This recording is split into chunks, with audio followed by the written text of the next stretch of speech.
और इसलिए प्रताड़ित हुए, उनकी आस्था दूसरी थी। वो हिंदू थे, सिख थे, क्रिश्चियन थे, पारसी थे।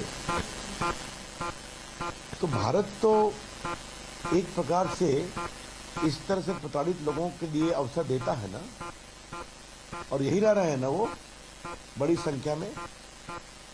तो क्या उनको कानूनी माध्यम से नागरिकता का संरक्षण देना भारत का नैतिक, संवैधानिक और सांस्कृतिक अधिकार है? न किसी की नौकरी ली जाएगी, न किसी की नागरिकता ली जाएगी। ये बात हम बहुत स्पष्ट रूप से कहना चाहते हैं। लेकिन केजरीवाल जी, वोट बैंक की प्रत्याशा में आप कहां तक जाएंगे?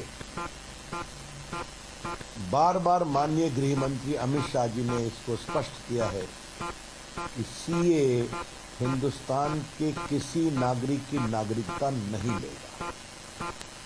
सीए कानून का हिंदुस्तान के किसी भी नागरिक के बारे में कोई संबंध नहीं।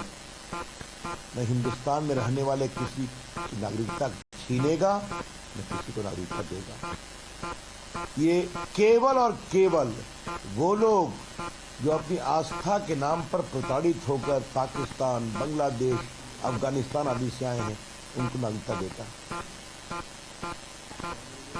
और गृह विभाग ने भी बाकायदे एक स्टेटमेंट इशू किया है कि सीए देश के मुसलमानों के विरोध में कुछ नहीं कहता। तो ये फिर बिना मतलब का प्रोपेगेंडा क्यों किया जा रहा है? और सबसे आश्चर्य की बात है कि ये कौन लोग हैं जो रोहिंग्या के पक्ष में खड़े होते हैं और कहते हैं कि उनको अवसर दो, उनको अधिकार दो, और जो प्रताड़ित होकर हिंदुस्तान में दर दर भटक रहे हैं, पीड़ा की जिंदगी जी रहे हैं, जिल्लत की जिंदगी जी रहे हैं।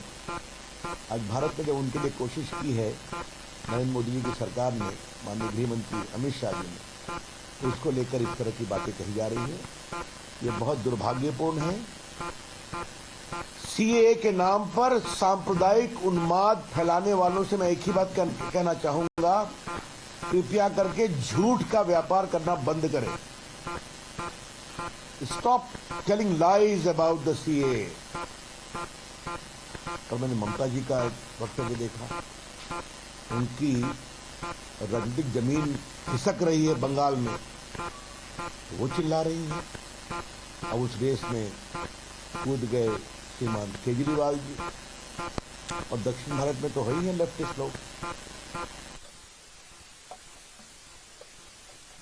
On behalf of the BJP, that CAA does not at all take away the citizenship of any Indian. It does not at all deprive any Indians of their citizenship. It's only and only related to those who have been victims of persecution because of their faith and were forced to flee away from Pakistan, from Afghanistan and from Bangladesh.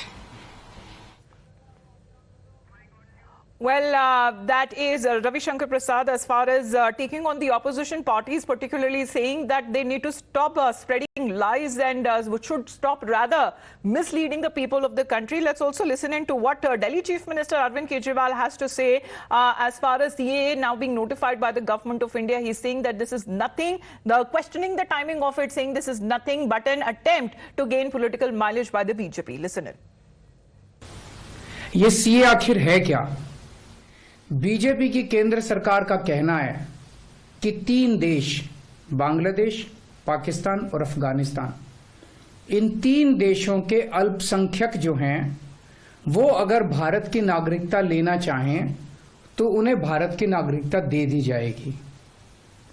इसका मतलब बड़ी संख्या में यहां से अल्पसंख्यकों को हमारे देश में लाया जाएगा, उनको रोजगार दिए जाएंगे, उनके लिए घर बनाए जाएंगे, उनको यहां बसाया जाएगा। अजीब बात है ना? बीजेपी की केंद्र सरकार से हमारे बच्चों को रोजगार दिए नहीं जा रहे, पाकिस्तान से लोगों को लाके उनके बच्चों को रोजगार देना चाहते हैं। हमारे लोगों के पास तो घर नहीं है, भारत के तो ढेरों लोग बेघर हैं, लेकिन बीजेपी वाले पाकिस्तान से लोगों को लाके उन्हें भारत में बसाना चाहते हैं, उनको घर देना चाहते हैं। हमारे रोजगार उनके बच्चों को देना चाहते हैं, हमारे हक के घर उनमें पाकिस्तानियों को बसाना चाहते हैं। भारत सरकार का जो सरकारी पैसा हमारे परिवार और देश के विकास पे खर्च होना चाहिए, वो पैसा पाकिस्तानियों को भारत में बसाने पे खर्च किया जाएगा।